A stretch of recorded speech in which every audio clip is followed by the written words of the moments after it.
What is up, my tricksters? It's your friendly neighborhood Yu-Gi-Oh superhero, signing on for probably the last time.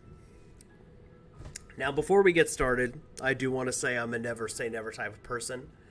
So, I'm not saying that I will never make Yu-Gi-Oh content ever again. I'm just saying that I don't see myself making Yu-Gi-Oh content for the foreseeable future.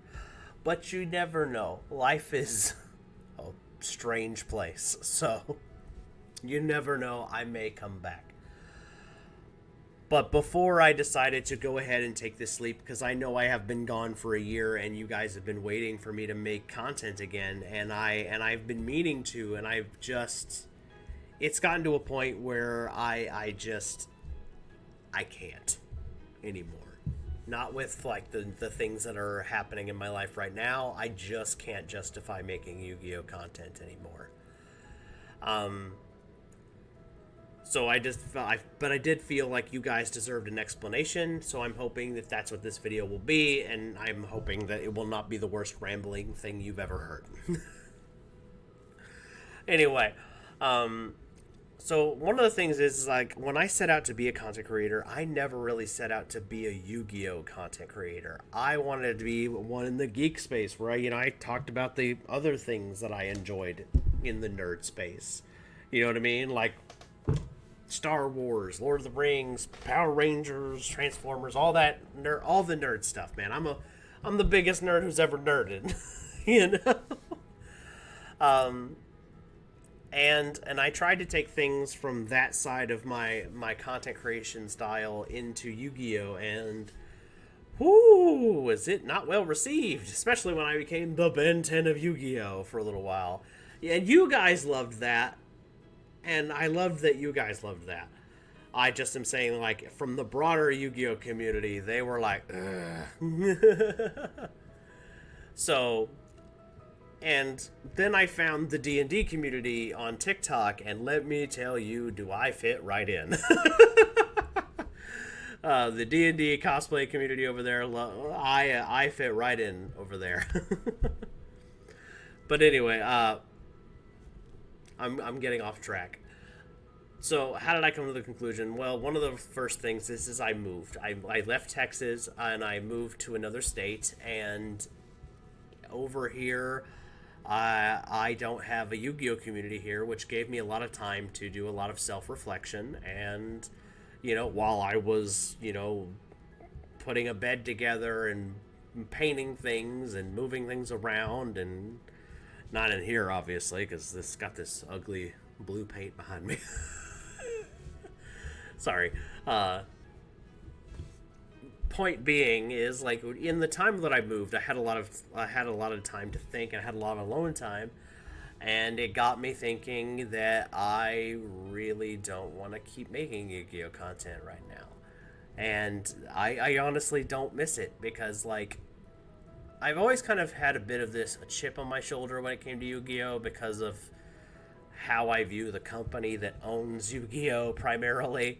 Like, I don't like that Yu-Gi-Oh, like, I have to keep buying new cards. I hate that. I hate that. Especially when the new cards are just kind of the same as the old cards, just with a different stipulation or two. Like, oh, you can play this card, but only if it's in this deck. You know what I mean? Like you can play Pot of Greed if you're playing birds. I don't know if that's a deck right now or not, but as an example, right? That's what it felt like. So I just hated that aspect of Yu-Gi-Oh, and I've kind of always hated it. I don't like the oh, I'm gonna ban something just so I can sell it back to you thing. I hate that shit. I've always hated that. I also, like, I've noticed that the Yu-Gi-Oh community doesn't really like the kind of the broader Yu-Gi-Oh community, and not you guys, obviously. The broader Yu-Gi-Oh community just doesn't like my kind of expression. Like, when I first came on as the Benton of Yu-Gi-Oh, one of the things I was doing is I was making skits where I would, like, turn into a Yu-Gi-Oh monster, and I'd have a little fighty fight with a random Yu-Gi-Oh monster. It was just supposed to be for the lulz, right? And the broader Yu-Gi-Oh community told me to, like, hey, don't do that. That's cringe. You know what I mean? Like they were doing that before. That was the popular thing to say when you didn't like something. Uh, they were yeah, the Yu-Gi-Oh. I definitely got the feedback from the broader Yu-Gi-Oh community that I was not a very well liked creator. Uh, Especially because that's the kind of content I really liked making was like the skits. But they don't do well in the Yu-Gi-Oh space. In the Yu-Gi-Oh space, you better be making competitive content, or the content you make just doesn't matter. So frankly, I found the Yu-Gi-Oh it to be too restrictive on my self-expression as a creator, and the D&D space is quite the opposite of that.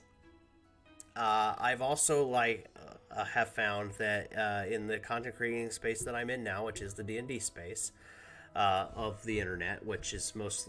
But I still do geek stuff on the Geek Channel. But the D&D is primarily what I'm doing and where I'm going. Uh, I'm free. I'm free to do whatever I want. The D&D space doesn't care. They're just like, yeah, do it. Tell us a story. We don't care.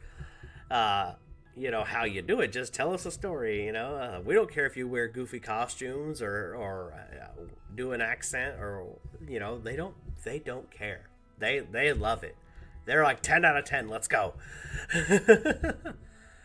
So all of the stuff the Yu-Gi-Oh community doesn't appreciate about the kind of content I make, the D&D community does. And that kind of leads to my next point, like is how the Yu-Gi-Oh community how both of these communities handle like the jerks in their community. So the jerkish people in the Yu-Gi-Oh community, you might very well have to sit across from them. Like guys like Lofton, for example, you might have to sit across from them at a Yu-Gi-Oh tournament, and you either take the L, you know what I mean, by getting up and leaving or surrendering or whatever, or you play against him, and then, win or lose, you still lose because you had to play the games with a jerk like that. In the Dungeons and Dragons space, I don't have to do that. I can just get up and go find another table or find a different group of people to play with, and I'd never have to put up with that person if I don't want to. So if there was like a Lofton equivalent in the D&D space, which there are, but none come to mind at the moment. But that's probably because, like, I literally don't have to deal with them. I literally just hit the block button if they're online, and if they're in IRL, I just go, no thanks, I'm not playing with you at the table.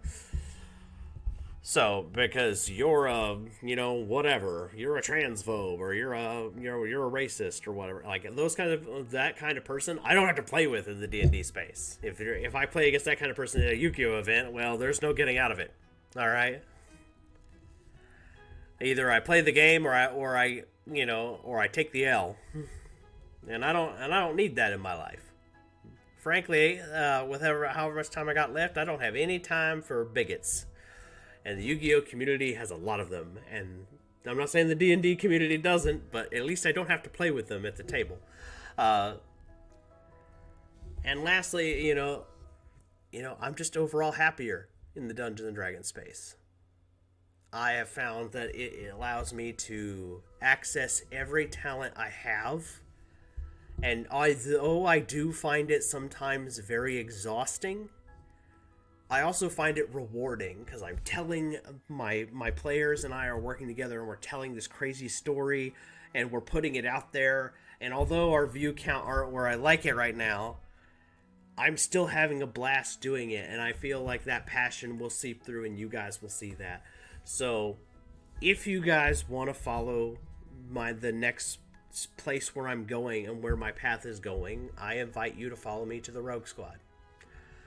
Come watch us play D&D. I think you'll see exactly what I'm talking about. And, like I said, it's been playing in the D&D space has been a very freeing experience, a very eye-opening one, and it's also allowed me to learn and evolve as a person. And I'm not saying the Yu-Gi-Oh community didn't do that for me too. There's been a ton of players in the Yu-Gi-Oh community and people in the Yu-Gi-Oh community, I mean, that have taught me things and helped me evolve as a person, and I'll always be thankful for that.